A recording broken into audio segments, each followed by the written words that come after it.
प्यारे छात्रों, आप सभी का मेरे चैनल इंजॉय विद नॉलेज में बहुत बहुत स्वागत है। आज हम करने जा रहे हैं एमए हिंदी भाग 2 प्रश्न पत्र 1 का क्वेश्चन प्राचीन भारतीय लिपियों पर प्रकाश डालें। उत्तर। प्राचीन काल में भारत में 3 लिपियां प्रचलित थी। सिंधु घाटी की लिपि, खरोष्ठी लिपि और ब्राह्मी लिपि। खरोष्ठी लिपि और ब्राह्मी लिपि के विषय में तो विद्वानों को पहले से ही मालूम था, किंतु सिंधु घाटी की लिपि के विषय में विद्वानों को अब ज्ञात हुआ। किंतु सिंधु घाटी की लिपि के विषय में जानने के पश्चात भी विद्वान इसका संपूर्ण ज्ञान अब तक प्राप्त नहीं कर सके। इन तीनों लिपियों का विवरण इस प्रकार है। नंबर 1, सिंधु घाटी की लिपि। इतिहास के विद्वान पहले भारतीय सभ्यता का आरंभ आर्यों के आने तथा ऋग्वेद के रचना काल से मानते थे, किंतु जब इन्हें हड़प्पा और मोहनजोदड़ो की खुदाई के पश्चात सिंधु घाटी की लिपि का ज्ञान हुआ, तब इन्हें अपने विचार बदलने पड़े। हड़प्पा और मोहनजोदड़ो ये दोनों स्थान अब पाकिस्तान में हैं। विद्वान इस निष्कर्ष पर पहुँचे हैं कि 3500 ईस्वी पूर्व सिंधु घाटी की सभ्यता अपने उच्चतम शिखर पर थी। सिंधु घाटी से मिली सामग्री को अनेक विद्वानों, जिनमें हैरिस, हंटर, बैगडन, गैड आदि शामिल हैं, ने समझने का प्रयत्न किया है, किंतु अभी तक उन्हें सफलता प्राप्त नहीं हुई। हड़प्पा की सर्वप्रथम खोज मैसन ने सन 1820 में की थी। सिंधु घाटी की सभ्यता की उत्पत्ति। इस विषय में विद्वानों में मतभेद है। इस विषय में विद्वानों के 3 मत प्रचलित हैं। नंबर 1, द्राविड़ उत्पत्ति। कुछ विद्वानों का मानना है कि सिंधु घाटी की लिपि की उत्पत्ति द्राविड़ों द्वारा हुई। वह द्राविड़ों को इस लिपि के पोषक मानते हैं। नंबर 2, सुमेरी उत्पत्ति। कुछ विद्वान मानते हैं कि सिंधु घाटी की लिपि का जन्म सुमेर लिपि से हुआ। 4000 ईस्वी पूर्व सुमेर लोग सिंधु घाटी में अपना निवास करते थे। तब सिंधु घाटी में उनकी भाषा और लिपि प्रचलित थी। मोहनजोदड़ो सिंधु भाषा का शब्द है, जिसका अर्थ है मुर्दों का टीला। अंग्रेजी वर्तनी का मानना है कि हिंदी में इस शब्द का शुद्ध रूप नहीं लिखा जा सकता।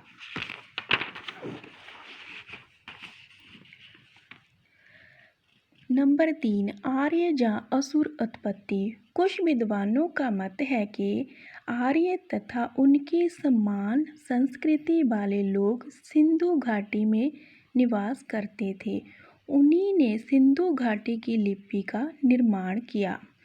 सिंधु घाटी की सामग्री का स्वरूप।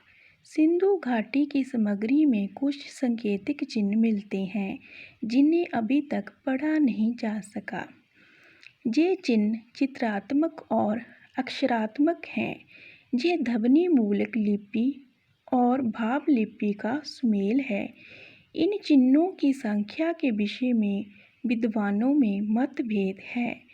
विभिन्न विद्वानों ने इनकी संख्या इस प्रकार बताई है। नंबर 1, स्मिथ के अनुसार 395। नंबर 2, बैगडन के अनुसार 228। नंबर 3, हंटर के अनुसार 153। इन चित्रात्मक चिन्हों में जो चिन्ह मिलते हैं, उनमें खंबा, डमरू, त्रिकोण, चतुष्कोण और गण अंकों के चिन्ह। अक्षरात्मक चिन्हों में ब्राह्मी लिपि के क, ख, ग और अंकों संबंधी चिन्ह मिलते हैं। नंबर 2, खरोष्ठी लिपि। खरोष्ठी लिपि की उत्पत्ति 4वीं शती में ईस्वी पूर्व हुई। इस खरोष्ठी लिपि से अनेक लिपियों का विकास हुआ। खरोष्ठी लिपि को ब्राह्मी लिपि ने प्रभावित किया। खरोष्ठी लिपि की उत्पत्ति के संबंध में विद्वानों में दो मत प्रचलित हैं। नंबर 1, ये भारतीय लिपि है। नंबर 2, ये विदेशी लिपि है। खरोष्ठी लिपि का नामकरण, इस संबंध में विद्वानों के विभिन्न मत हैं, जो इस प्रकार हैं। नंबर 1, ये लिपि पहले गधे की पीठ पर लिखी जाती थी, इसलिए इसका नाम खरोष्ठी पड़ा। नंबर 2, ये गधे के ओंठों की तरह बेढंगी है, इसलिए इसका नाम खरोष्ठी पड़ा। नंबर 3, इस लिपि की रचना खरोष्ठ नामक व्यक्ति ने की, इसलिए इसका नाम खरोष्ठी पड़ा। नंबर 4, ये लिपि खरोष्ठ नामक प्रांत में प्रचलित थी, इसलिए इसका नाम खरोष्ठी पड़ा। नंबर 5, प्राचीन समय मध्य एशिया में एक प्रांत था कुशाननगर, जिसे संस्कृत में खरोष्ठ कहा जाता था। उसी के आधार पर इस लिपि का नाम खरोष्ठी पड़ा। नंबर 6, खरोष्ठ एक अमेडिक शब्द है। उसी के आधार पर इस लिपि का नाम खरोष्ठी पड़ा। खरोष्ठी लिपि की विशेषताएं इस प्रकार हैं। नंबर 1, ये लिपि पहले दाएं से बाएं ओर लिखी जाती थी, किंतु ब्राह्मी लिपि के प्रभाव के कारण बाएं से दाएं ओर लिखी जाने लगी। नंबर 2, खरोष्ठी लिपि ने ही ब्राह्मी लिपि से ही भ, ध, घ आदि अक्षरों को ग्रहण किया।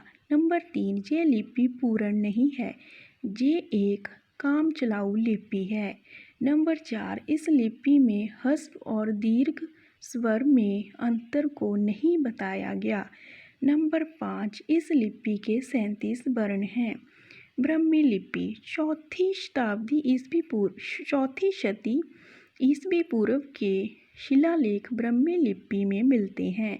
इस लिपि के सबसे प्राचीन शिलालेख शाहबाजगढ़ी और मानसेरा नामक स्थानों में मिलते हैं।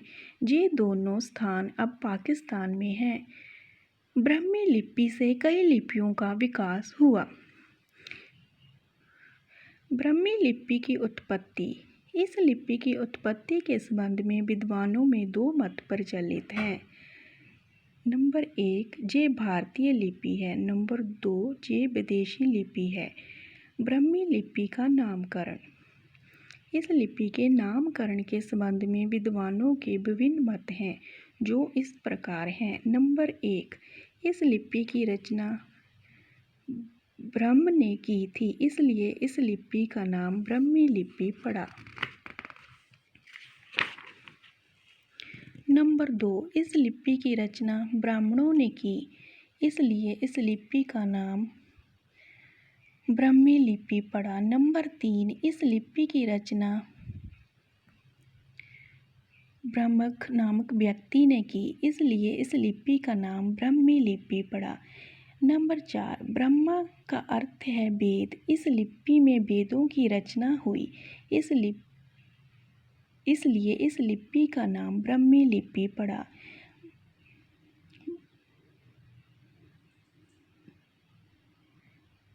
ब्राह्मी लिपि की भारतीयता, ब्राह्मी लिपि एक भारतीय लिपि है। इस संबंध में विद्वानों के विभिन्न मत इस प्रकार हैं।